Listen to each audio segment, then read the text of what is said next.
trust accountability. We people. Ruto Masku, Ruto Masku, Ruto Masku. Hashtag Ruto Masku itu ada di mana-mana. Juli 2024, Kenya sedang mengalami apa yang kita alami dulu pada tahun 1998. Berbagai unjuk rasa dilakukan oleh pemuda yang menuntut Presiden Kenya, William Ruto, yang baru naik pada tahun 2022 kemarin, untuk mundur dari jabatannya. Setidaknya sudah ada 39 orang meninggal per 1 Juli 2024 kemarin. 361 orang lainnya luka-luka, dan 627 orang dipenjara karena aksi protes ini. Sebenarnya apa yang baru terjadi di Kenya? Kenya ini sebenarnya bukan merupakan negara yang seburuk itu. Mereka menjadi salah satu negara dengan pertumbuhan perekonomian tercepat di sub-Sahara Afrika. Tapi adanya COVID-19 dan perang Ukraina-Rusia menyebabkan harga-harga bahan baku menjadi mahal.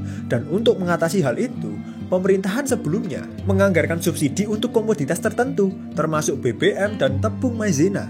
Hal ini menyebabkan peningkatan pengeluaran pemerintah yang tidak sebanding dengan penerimaannya. Tercatat dalam 10 tahun, anggaran fiskal pemerintahan Kenya ini selalu defisit, walaupun memang ada perbaikan defisit dalam 2 tahun terakhir. Dan defisit-defisit ini pada akhirnya kan harus dibiayai dengan utang, baik utang dalam negeri maupun dari luar negeri. Terjadilah peningkatan utang yang cukup signifikan dari pemerintahan Kenya. Hanya dalam waktu 10 tahun, utang pemerintahan Kenya ini sudah tumbuh 5 kali lipat, menjadi 10,4 triliun shilling atau setara dengan 1.280 triliun rupiah. Dan debt to GDP rasio atau rasio perbandingan hutang dengan PDB mereka itu sudah mencapai 70%. Nah, rasio utang pemerintahan Kenya ini udah berada di atas threshold yang ditetapkan oleh IMF untuk negara berkembang, yakni 50%. Ya, sebenarnya beban utang ini juga bukan hanya kesalahan Presiden William Ruto aja sih, tapi juga rezim-rezim sebelumnya yang sudah membebankan utang yang sangat tinggi kepadanya. Dan penumpukan jumlah utang ini menjadi masalah besar bagi perekonomian Kenya sekarang. Hanya untuk bayar bunganya saja, pemerintahan Kenya itu harus mengeluarkan uang setara dengan 56,8% anggaran mereka setiap tahunnya. Hal itu tentu sangat memberatkan anggaran fiskal mereka. Dan untuk tahun ini, tepat sebelum unjuk rasa terjadi, pemerintahan Kenya ini benar-benar butuh bantuan utang dari IMF. Masalahnya, kita kan tahu ya IMF itu bajingan ya. Sama seperti di krisis Indonesia tahun 1998 yang tak bahas di video sebelumnya. IMF itu selalu memberikan persyaratan yang berlebihan terlebih dahulu agar negara bisa mendapatkan bantuan utang dari mereka. Dan mereka itu nggak memikirkan konsekuensi dan dampak yang akan ditimbulkan dari persyaratan-persyaratan tersebut. Dan untuk kali ini, pemerintahan Kenya itu diwajibkan untuk membalanskan anggaran mereka terlebih dahulu agar bisa mendapatkan bantuan utang dari IMF. Yang artinya, pemerintahan Kenya harus mendapatkan 2,7 miliar dolar tambahan dari penerimaan pajak.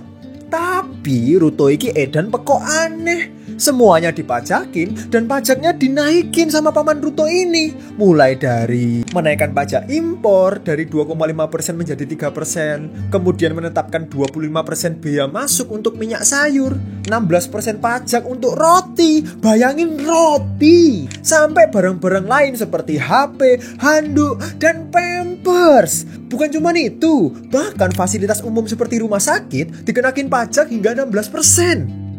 Dan apakah karena pajak-pajak ini masyarakat Kenya marah?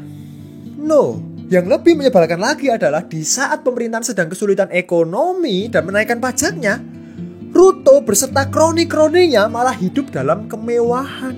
Paman Ruto ini kemana-mana menggunakan private jet yang diestimasi biaya tahunannya mencapai 100 juta Kenya shilling atau setara dengan 12 triliun rupiah. Dan menggunakan jam tangan mewah serta mobil mewah bernilai ratusan ribu dolar. Pemerintahan Ruto ini juga korup dan penuh nepotisme. Banyak teman-teman Ruto yang menduduki jabatan-jabatan penting di kementerian dan parlemen. Dan anehnya lagi, di tengah kesulitan ekonomi seperti ini, Juli 2024, para menteri dan anggota parlemen pemerintahan Ruto akan mendapatkan kenaikan gaji. Wah, udah Ruto ini pengen tak sodok rasanya, Cok. Dan karena itu, marahlah genzi-genzi yang ada di Kenya dan mereka melakukan unjuk rasa. Kerennya adalah unjuk rasa ini tuh muncul tanpa adanya penggerak ataupun pemimpin. Gerakan mereka itu muncul di berbagai daerah dengan mengandalkan sosial media.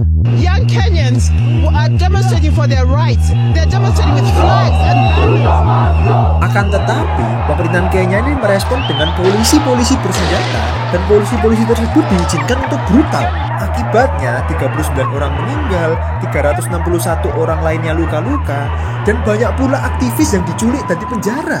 Dan respon Paman Ruto terkait meninggalnya para pengunjuk rasa ini adalah, kami akan memberikan tanggapan penuh, efektif, dan cepat terhadap peristiwa pengkhianatan hari ini. Karamulah Toto. Menurut kalian gimana?